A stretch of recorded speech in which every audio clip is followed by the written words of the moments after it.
Voici votre survol express du chapitre 18 concernant les hémorragies. Tiré du manuel de secourisme de la CNSST, on va décortiquer le fameux protocole traumatique 18 pour comprendre comment stopper une perte de sang massive et éviter qu'une victime tombe en état de choc.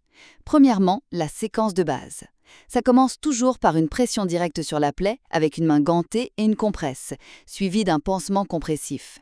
Et écoutez bien, si ça saigne encore, ajoutez un deuxième pansement direct par-dessus. Faut jamais enlever le premier, sinon vous détruisez le caillot sanguin qui est en train de se former. Deuxièmement, le garrot, qui est vraiment l'ultime recours. Si l'hémorragie est juste incontrôlable, un secouriste formé va poser un garrot commercial à peu près 5 cm au-dessus de la blessure. Il y a 2 détails vitaux ici. Notez l'heure exacte de l'installation et ne le desserrez absolument jamais, pour éviter de relâcher des toxines mortelles dans le corps. Finalement, les règles strictes pour les plaies complexes.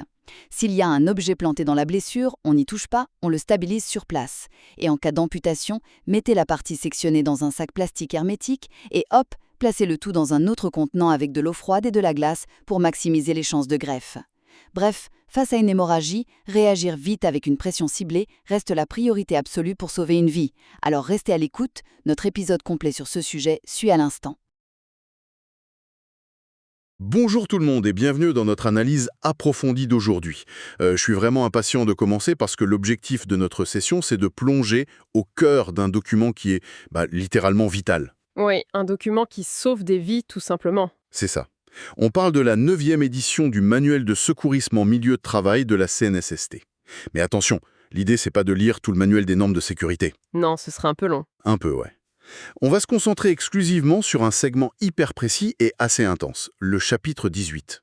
Le fameux protocole traumatique 18 sur les hémorragies. C'est un chapitre fascinant, parce qu'on est loin des petites égratignures, là. Ah oui, notre mission pour quiconque écoute l'émission aujourd'hui, c'est de démystifier ce qu'il faut faire et surtout ne pas faire face à une perte de sang grave. On parle de situations de survie réelle, les gestes qui font la différence entre la vie et la mort en attendant les urgences. C'est exactement ça. En fait, le cadre de ce protocole, ça ressemble vraiment à la logique d'une salle de triage avancée. C'est calme, c'est analytique, et c'est basé sur de la vraie science. Et c'est ce qui m'a frappé en préparant cette analyse. Ce guide de la CNEST regorge de détails surprenants qui contredisent totalement ce qu'on voit dans les films d'action. Oh oui, la médecine d'urgence préhospitalière moderne, ça se contente plus de directives arbitraires. Tout repose sur l'hémodynamique. Le manuel déconstruit la réaction du corps sous un stress extrême. Ok, décortiquons ça. Commençons par la mécanique du sang.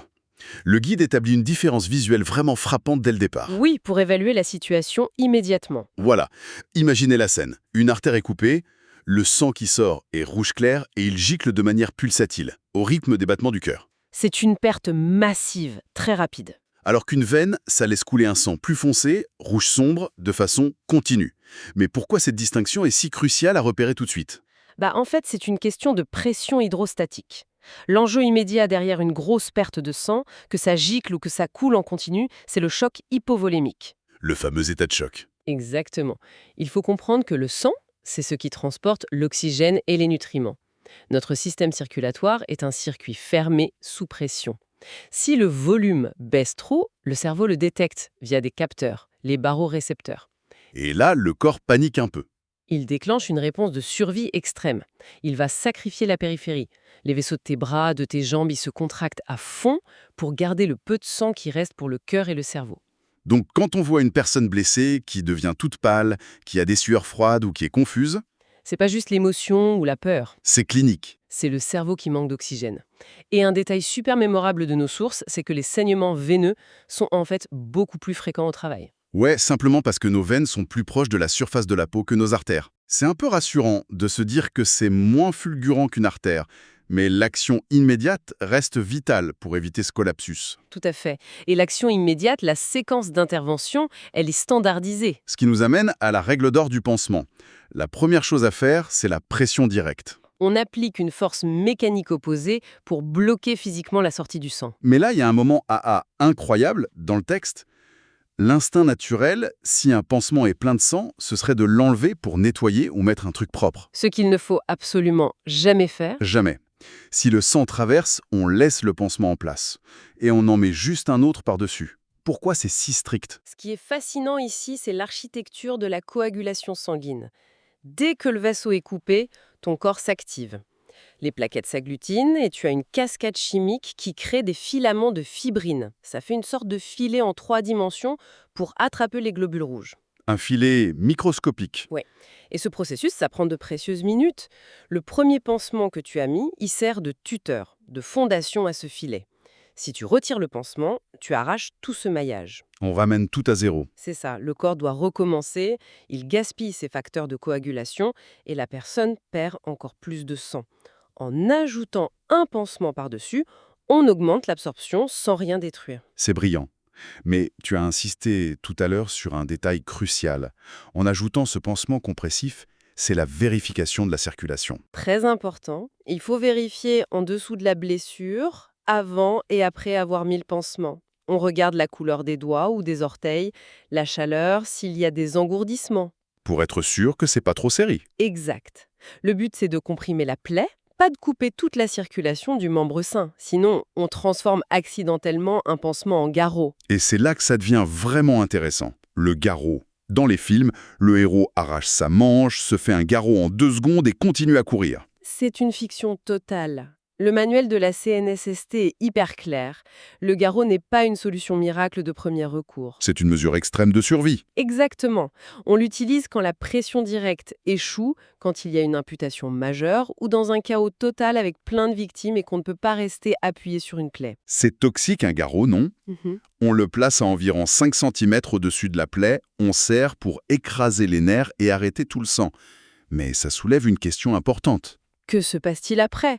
Une fois que le sang ne circule plus, le membre est privé d'oxygène, les cellules passent en métabolisme anaérobie et elles commencent à mourir. Donc le bras ou la jambe devient un environnement toxique fermé. Complètement. Les cellules libèrent du potassium, de l'acide lactique, des toxines. Ça s'accumule de façon massive. C'est terrifiant quand on y pense. Et c'est pour ça que la consigne est stricte. Retirer un garrot est tellement dangereux qu'il faut laisser ça au médecin. Si tu retires le garrot sur le terrain, cette poche de toxines retourne instantanément dans la circulation générale. Le potassium va frapper le cœur et peut causer un arrêt cardiaque immédiat. C'est le syndrome de reperfusion.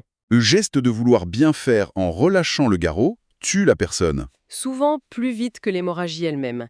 C'est pour ça qu'il est impératif de noter l'heure exacte de la pose du garrot à la minute près, directement sur la personne. Le compte à rebours est lancé. Bon, on vient de voir les hémorragies externes. Grave. Mais passons à un autre type, celle qu'on ne voit pas, ou les classiques de tous les jours. Le manuel aborde le simple saignement de nez, l'épistaxis. Et il détruit un mythe extrêmement tenace. Mais oui, quand on était petit, on nous disait toujours de pencher la tête en arrière. C'est la pire chose à faire. Pourquoi? Parce que si tu penches la tête en arrière, le sang coule dans la gorge et tu l'avales. Et physiologiquement, les stomates détestent le sang. Ça agit comme un vomitif très puissant. Oh waouh. Ouais. Et si la personne vomit, ça augmente la pression dans la tête, ce qui fait saigner le nez encore plus fort. C'est un cercle vicieux. Donc le bon protocole, c'est quoi? On assoit la personne, on la fait pencher en avant et on pince juste en dessous de l'os du nez pendant 10 bonnes minutes. 10 minutes sans relâcher. Mais l'expert note une exception cruciale, une exception un peu terrifiante en fait. Oui, s'il y a un traumatisme crânien sévère, une grosse chute ou un choc violent. Si du sang coule du nez ou des oreilles à ce moment-là, On ne pince pas le nez. surtout pas. Dans le cas d'une fracture du crâne, ce liquide, qui est souvent mélangé au liquide céphalorachidien, agit comme une soupape de sécurité. La boîte crânienne est rigide. Si tu bouches les sorties, le fluide s'accumule à l'intérieur. La pression monte dans le cerveau. Et ça écrase le cerveau contre l'os. Il faut impérativement laisser le sang s'écouler librement pour protéger les fonctions neurologiques. C'est logique quand on comprend le mécanique. Ce principe des pressions internes fait d'ailleurs le lien avec les hémorragies internes. Si quelqu'un a l'abdomen durci après un choc ou s'il tousse du sang, Ce sont des signes que du sang s'accumule dans l'abdomen ou les poumons. C'est une urgence chirurgicale absolue. Sur le terrain, on ne peut pas faire de pression directe, on doit prévenir l'état de choc, garder la personne au chaud et évacuer au plus vite. ce qui nous amène à la section la plus intense du chapitre 18, les plaies complexes. J'ai eu l'impression de lire le script d'un film de guerre ou d'action, mais la réalité exige un sang-froid absolu. Parlons des objets empalés. Une tige métallique, un morceau de verre profond. Instinctivement, on voudrait le retirer. L'erreur classique, il ne faut jamais retirer un objet logé. L'objet lui-même agit comme un bouchon. Il a certes coupé des vaisseaux en rentrant, mais sa masse comprime ces mêmes vaisseaux et limite le saignement. Si on enlève, on ouvre les vannes. Exactement, et on risque de déchiqueter d'autres nerfs au passage. On doit stabiliser l'objet avec des compresses volumineuses autour pour qu'il ne bouge pas pendant le transport. Compris. Autre situation extrême, la plaie au thorax, si quelque chose perfore la poitrine. Là, on touche à la mécanique ventilatoire. Le manuel dit que si on entend de l'air passer, ou si on voit des bulles de sang, C'est parce que nos poumons fonctionnent avec une pression négative. Si on fait un trou dans le thorax, l'air extérieur s'engouffre dans la cavité autour du poumon à chaque inspiration. Le poumon va s'affaisser. C'est le pneumothorax. et la consigne de la CNSST est hyper spécifique. On doit appliquer un pansement non occlusif, c'est-à-dire scellé sur 3 côtés seulement. Pourquoi 3 et pas 4? C'est pour créer une valve unidirectionnelle rudimentaire. Si tu scelles les 4 côtés de façon étanche, l'air qui est déjà rentré ne peut plus sortir. La pression monte et finit par écraser le cœur. D'accord. Avec 3 côtés fixés, quand la personne expire, le bord libre du pansement se soulève et laisse l'air s'échapper. Et quand elle inspire, le plastique se plaque contre la plaie et empêche le nouvel air d'entrer. On assoit la personne pour l'aider à respirer et cette petite valve bricolée lui sauve la vie. C'est de l'ingénierie pure appliquée au corps humain. Et pour les éviscérations, quand la paroi de l'abdomen s'ouvre, Ne jamais tenter de remettre les organes en place. Les intestins sont très fragiles.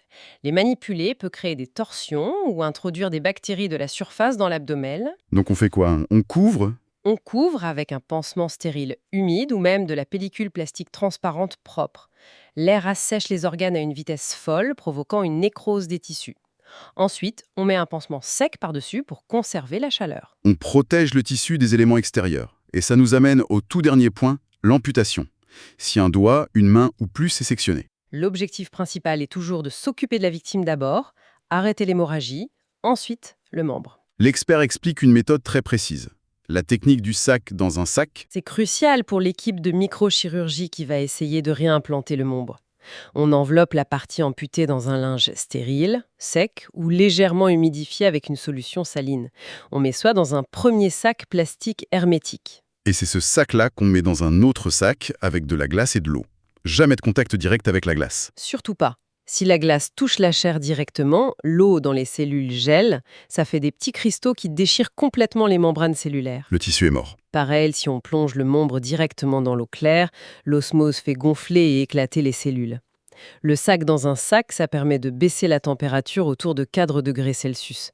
Ça ralentit le métabolisme, les cellules ont moins besoin d'oxygène. Ça augmente la durée de survie du membre de plusieurs heures. Exactement. Si on relie ça à la situation globale, le but de tous ces protocoles, c'est la préservation. Alors, qu'est-ce que tout ça veut dire pour l'auditoire qui nous écoute?